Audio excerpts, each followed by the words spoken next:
Hello friends, welcome back to our channel. ఈ ప్రపంచంలో ప్రతి మనిషి జీవితంలో ఒక దశలో నేను ఎవరికీ చెడు చేయలేదు, అయినా నాకు ఎందుకు ఇన్ని కష్టాలు వస్తున్నాయి అని ఆలోచిస్తాడు. ఇంకొన్ని సందర్భాల్లో మనం చూస్తూ ఉంటాం, కొందరు ఇతరులను మోసం చేస్తూ బాధ పెడుతూ ఉన్నా కూడా బయటకు చాలా సంతోషంగా కనిపిస్తారు. అప్పుడు మనసులో ఒక పెద్ద ప్రశ్న మొదలవుతుంది. నిజంగా కర్మ అనే విషయం ఉందా? ఉంటే ఎందుకు వెంటనే ఫలితం కనిపించదు అని. ఈ ప్రశ్న కొత్తది కాదు. వేల సంవత్సరాలుగా మనిషి ఇదే విషయాన్ని అర్థం చేసుకోవడానికి ప్రయత్నిస్తూ ఉన్నాడు. యోగులు, ఆధ్యాత్మిక గురువులు, భగవద్గీత, గరుడ పురాణం ఇవన్నీ ఒకే విషయాన్ని చెబుతున్నాయి. ఈ ప్రపంచంలో ఏ పని కూడా గుర్తు లేకుండా పోదు అని. కర్మ అంటే చాలామంది కేవలం పాపం, పుణ్యమని మాత్రమే భావిస్తారు. కానీ యోగులు కర్మను చాలా లోతుగా వివరించారు. వాళ్ళ ప్రకారం కర్మ అంటే కేవలం బయట చేసే పనులు మాత్రమే కాదు, మన ఆలోచనలు కూడా కర్మే, మన మాటలు కూడా కర్మే, మన భావాలు కూడా కర్మే. ఎందుకంటే ప్రతి ఆలోచన ఒక శక్తిని సృష్టిస్తుంది, ప్రతి మాట ఒక ప్రభావాన్ని వదిలిపెడుతుంది, ప్రతి పని మన జీవితంలో ఒక గుర్తును ఉంచుతుంది. మనం విత్తనం వేస్తే అది ఒకరోజు మొక్కగా మారినట్లే మనం ఈరోజు సృష్టిస్తున్న ఆలోచనలు, పనులు కూడా ఒకరోజు జీవితంలో ఫలితాలుగా తిరిగి వస్తాయి. ఒకసారి ఒక శిష్యుడు తన గురువుని అడిగాడు, గురువుగారు, కొందరు చెడు చేస్తూ కూడా ఎందుకు సంతోషంగా కనిపిస్తున్నారు? అప్పుడు గురువు ప్రశాంతంగా చెప్పారు, ప్రతి విత్తనం తన సమయం వచ్చినప్పుడు మాత్రమే ఫలితం ఇస్తుంది అని. ఆ మాటలో చాలా లోతైన అర్థం ఉంది. ఎందుకంటే ఈరోజు మనిషి వెంటనే ఫలితం చూడాలని కోరుకుంటున్నాడు. మంచి పని చేస్తే వెంటనే మంచి జరగాలని ఆశపడుతున్నాడు. చెడు చేసిన వాళ్లకు వెంటనే శిక్ష పడాలని అనుకుంటున్నాడు. కానీ ప్రకృతి తన సమయానికే పనిచేస్తుంది. కొన్ని కర్మల ఫలితాలు వెంటనే కనిపిస్తాయి, ఇంకొన్ని సంవత్సరాల తర్వాత బయటపడతాయి, మరికొన్ని మన లోపలే నెమ్మదిగా పనిచేయడం ప్రారంభిస్తాయి. యోగులు ఒక గొప్ప విషయం చెప్పారు, కర్మ బయట ప్రపంచంలో కనిపించే ముందే మన లోపల పనిచేయడం ప్రారంభిస్తుంది అని. ఒక మనిషి ఇతరులను మోసం చేయొచ్చు, కానీ తన మనసును మాత్రం మోసం చేయలేడు. బయటకు నవ్వుతున్నట్లు కనిపించినా కూడా లోపల భయం పెరుగుతుంది, ప్రశాంతత తగ్గుతుంది, అస్థిరత పెరుగుతుంది. ఎందుకంటే మనసు తన నిజాన్ని తెలుసుకుంటుంది. ఈరోజు చాలామంది డబ్బు, పేరు, విజయాల కోసం ఏదైనా చేయడానికి సిద్ధంగా ఉన్నారు. కానీ యోగులు చెప్పారు, బయట గెలిచినా కూడా లోపల ఓడిపోవచ్చు అని.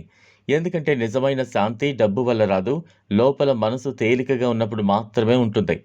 ఎప్పుడూ ఇతరులపై కోపం, అసూయ, ద్వేషం పెట్టుకుని జీవిస్తే ఆ విషయం ముందుగా మనల్ని కాల్చడం ప్రారంభిస్తుంది. ఇంకో ముఖ్యమైన విషయం ఏంటంటే, చాలామంది కర్మను కేవలం శిక్షగా మాత్రమే చూస్తారు. కానీ కర్మ శిక్ష కాదు, అది జీవితంలోని సమతుల్యత. మనం ప్రపంచంలోని ఏ శక్తి పంపుతామో అదే ఒకరోజు తిరిగి మన జీవితంలోకి వస్తుంది. ప్రేమ ఇస్తే ప్రేమ పెరుగుతుంది, ద్వేషం పెంచితే మనసు భారంగా మారుతుంది, ఇతరులను అవమానిస్తే ఒకరోజు అదే బాధ మన జీవితంలో కూడా రావచ్చు. ఒకసారి ఒక శిష్యుడు అడిగారు, గురువుగారు, కర్మ నుంచి ఎవరైనా తప్పించుకోగలరా? అప్పుడు గురువు నవ్వుతూ చెప్పారు, మన నీడను వదిలించుకోలేనట్లే కర్మను కూడా వదిలించుకోలేమని. ఆ మాట చాలా గొప్పది. ఎందుకంటే చాలాసార్లు మనం బయట ప్రపంచాన్ని మోసం చేయగలిగామని అనుకుంటాం. కానీ జీవితం యొక్క లోపలి సమతుల్యతను మోసం చేయడం అసాధ్యమని యోగులు చెప్పారు. బయట ప్రపంచం కొంతకాలం మన తప్పులను చూడకపోవచ్చు, కానీ మన లోపల శక్తి మాత్రం అన్నింటినీ గుర్తుంచుకుంటుంది. ఈరోజు చాలా ఈరోజు చాలామంది తమ బాధలకు పూర్తిగా ఇతరులనే కారణంగా చూస్తూ ఉన్నారు. వాళ్ళ వల్లే నా జీవితం ఇలా అయింది అని అనుకుంటున్నారు. కానీ యోగులు ఒక విషయాన్ని చెప్పారు, మన జీవితం మారడం ప్రారంభమవుతుంది మన బాధ్యతను మనమే తీసుకున్నప్పుడు. ఎందుకంటే అవగాహన లేకుండా జీవిస్తే మనం అదే కోపం, అదే భయం, అదే తప్పులను మళ్ళీ మళ్ళీ కొనసాగిస్తూనే ఉంటాం. కర్మ గురించి భగవద్గీత కూడా చాలా లోతుగా చెబుతోంది. శ్రీకృష్ణుడు అర్జునుడికి నీ కర్తవ్యాన్ని చెయ్యి, కానీ ఫలితంపై బంధనం పెంచుకోకు అని చెప్పారు. ఎందుకంటే చాలాసార్లు మన బాధకు కారణం పని కాదు, ఫలితంపై మన అటాచ్మెంట్. ఆశలు నెరవేరకపోతే మనసు విరిగిపోతుంది. అందుకే యోగులు పనిచేయాలి, కానీ లోపలి ప్రశాంతతను కోల్పోకూడదు అని చెప్పారు. ధ్యానం ఎందుకు అంత ముఖ్యమో కూడా ఇక్కడే అర్థమవుతుంది. ఎందుకంటే ధ్యానం మన ఆలోచనలను గమనించడం నేర్పుతుంది. కోపం వచ్చినప్పుడు దాన్ని గుర్తించడం, అసూయ పెరిగినప్పుడు దాన్ని అర్థం చేసుకోవడం, మనలో ఉన్న భయాన్ని గమనించడం ప్రారంభమవుతుంది. అక్కడి నుంచే కర్మ మార్పు ప్రారంభమవుతుంది. ఎందుకంటే అవగాహన పెరిగినప్పుడు మనిషి అదే తప్పులను మళ్ళీ చేయకుండా మారడం మొదలుపెడతాడు. యోగులు ఒక గొప్ప విషయం చెప్పారు. చిన్న చిన్న పనులు కూడా కర్మను నిర్మిస్తాయని.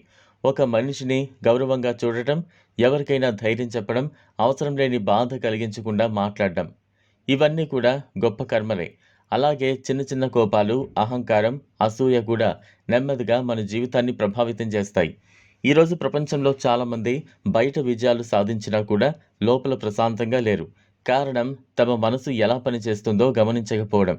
ఎప్పుడు పోలికలు, అసూయ, నెగెటివ్ ఆలోచనలతో జీవిస్తే బయట ఎంత సాధించినా కూడా లోపల ఖాళీగా అనిపిస్తుంది. చివరిగా ఒక విషయం గుర్తుంచుకోండి. కర్మ అనేది భయపెట్టే శిక్ష కాదు. అది జీవితం యొక్క కనిపించని సమతుల్యత. మనం ఈరోజు ఎలా ఆలోచిస్తున్నాం, ఎలా మాట్లాడుతున్నాం, ఇతరులతో ఎలా ప్రవర్తిస్తున్నాం, ఇవన్నీ నెమ్మదిగా మన భవిష్యత్తును నిర్మిస్తున్నాయి. అందుకే యోగులు చెప్పారు, ప్రపంచాన్ని మార్చాలంటే ముందుగా నీ మనసును మార్చుకో అని. ఎందుకంటే నిజమైన కర్మ మార్పు బయట కాదు, మన లోపల మొదలవుతుంది. ఇది ఫ్రెండ్స్ ఇవాల్టి వీడియో. ఈ వీడియో గనుక మీకు నచ్చినట్లయితే లైక్ చేయండి, షేర్ చేయండి. ఛానల్‌ను సబ్స్క్రైబ్ చేసుకోండి. Thanks for watching.